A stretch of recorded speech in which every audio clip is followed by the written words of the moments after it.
is my final word tonight. Mr. President, Senator Bola Tinubu, it is to you tonight that I bring the burden and plight of our people too. I trust this message finds you in good health and high spirits as you continue to navigate the intricate responsibilities that come with the esteemed position you hold. It is with a heavy heart and deep concern that I pass this message on the current state of our beloved nation, Nigeria.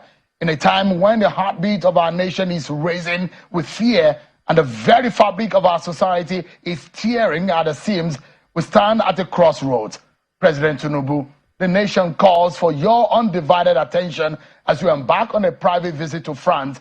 Our beloved Nigeria is grappling with unprecedented challenges that demand urgent and decisive action. Kidnapping and abductions are the order of the day. From Lagos to Kaduna, Taraba, and violent and criminal activities have pervaded our land. Even in the heart of our nation's capital, the audacity of kidnappers has become a sinister reality, striking fear into the hearts of our people. Our citizens are living in constant fear, unsure of their safety and the safety of their loved ones. This is not the Nigeria we dreamed of, not the renewed hope that was promised. We applaud the gallantry of our security operatives, but indeed more work still needs to be done to keep the people safe. Efforts are being made, but it appears they are not far enough. What has become the strategies of state policing and community policing that's been talked about several years? And the huge white papers and advisory notes on how to tackle insecurity in Nigeria, where are they? President Tinubu, as a pro-democracy agitator, isn't it the right time to restructure Nigeria for it to work properly? Is the Nigeria you and your friends fought for, is it the Nigeria that you're talking about? The removal of subsidies has unleashed a tidal wave of economic downturn, leaving families struggling to make ends meet. Prices of commodities have gone through the roof. The biting effects are felt across the nation, and the loss of confidence in the government is palpable. This is not a time for complacency. It is a time for bold, unwavering leadership. Mr. President, I think it is about time to get the nation's eggheads in one room and find a lasting cure to our ailing economy. As you stand on foreign soil, Mr. President, remember the weight of your responsibility to the Nigerian people. Our citizens, including those who voted for you, are losing faith in the government. The implications of the loss of confidence are far-reaching. And as a leader, you cannot afford to look away. Investors are fleeing the nation like never before. Economic potential of Nigeria is being squandered, and the consequences will be felt for generations. We urge you, Mr. President, to take immediate measures to create an environment that attracts and retains investment.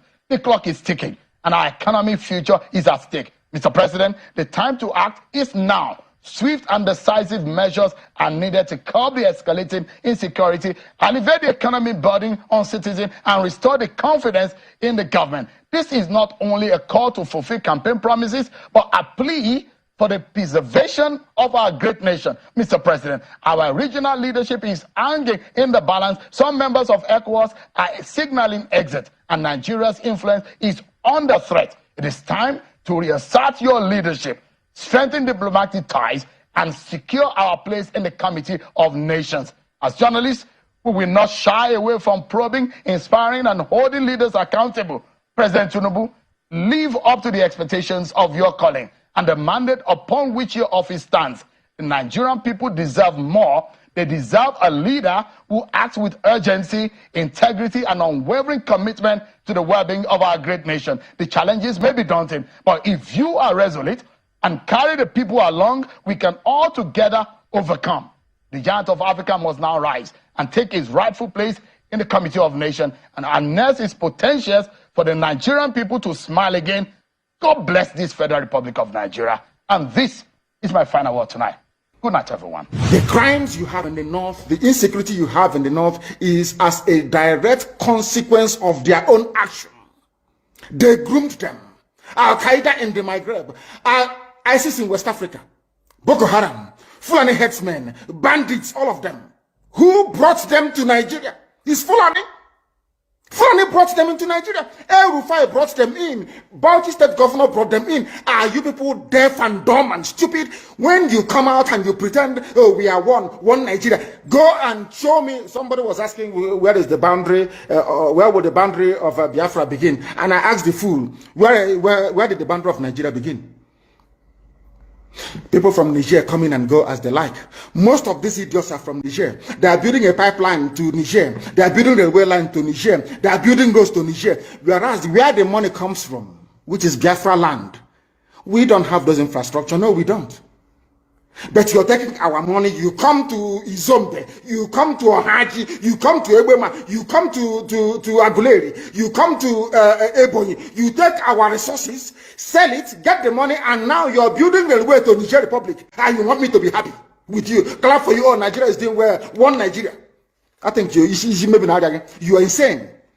You come to my land, you take our oil, you take our gas, you take our manpower, you take everything, our VAT, our tax that we pay. You are now building a road from Katsina to Niger, airport in Niger, refinery in Niger. You take oil, crude oil from my land, you take it to Niger, you refine it, you bring it back to me as a refined petroleum, or as PPS as you call it. And you're telling me that that country is viable. You're telling me that Nigeria should be supported. We are in one Nigeria. We are not going anywhere. And you're dying every day. Because those that they appointed to speak for you, they gave them money and positions. So that they will come out on the pages of newspapers to give the world the misleading impression that everything is okay, when things are not okay. Go through the statements of Ohaneze and see the contradictions in it. Nigeria is not working. We are marginalized. And then you come back and say Nigeria is one. We must stay in it together. Are you not foolish? These are the useless intellectuals that you have. On one hand, you say Nigeria is not working. You're marginalized. You are being discriminated against. You're suffering. They're killing you everywhere. And you come back to the same place and say Nigeria must be one. The people, these elements that are killing people in the name of banditry, do you perhaps have an idea of who these people are? You mentioned that they have different groups, but I know that you've made an overture to some of them, to reach out to them, to in fact grant amnesty to some of them. Who are these people in the real sense of it, Governor? They are the same people like me who speak the same language like me, who profess the same religious beliefs like me. So what we have here on ground is bandits. They are not aliens.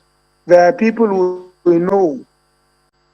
They are people that have been living with us for hundreds of years. The infiltration we have from some West African countries and North African countries are also people of the Fulani extraction.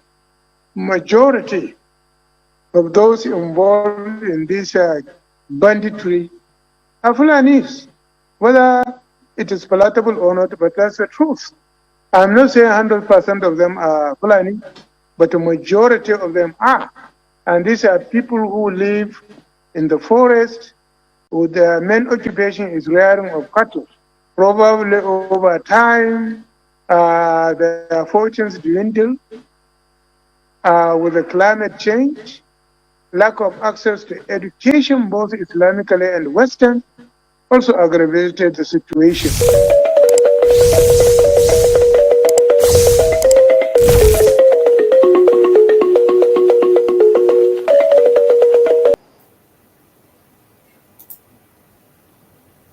Hello, Biafrans. I tried this cut off. I would have continued doing it, but I think all of us got the message. You can see some of the zoo journalists that are just making some kind of right talk, crying behind the scene. They don't seem to coming out to say it. I think by now they must have been embracing the ideology of Mazi Nnamdi. Some of them are hiding and speaking as if they are brutal, but they're not coming out brutal, So that's all I have this evening to just give a highlight. I don't know why this screen is not coming up. No, it's not coming up. Anyway, we just had it for now. I will see you again Have a wonderful evening, a wonderful afternoon and morning, depending on where you're watching this. Biafra Battle Cry Channel TV.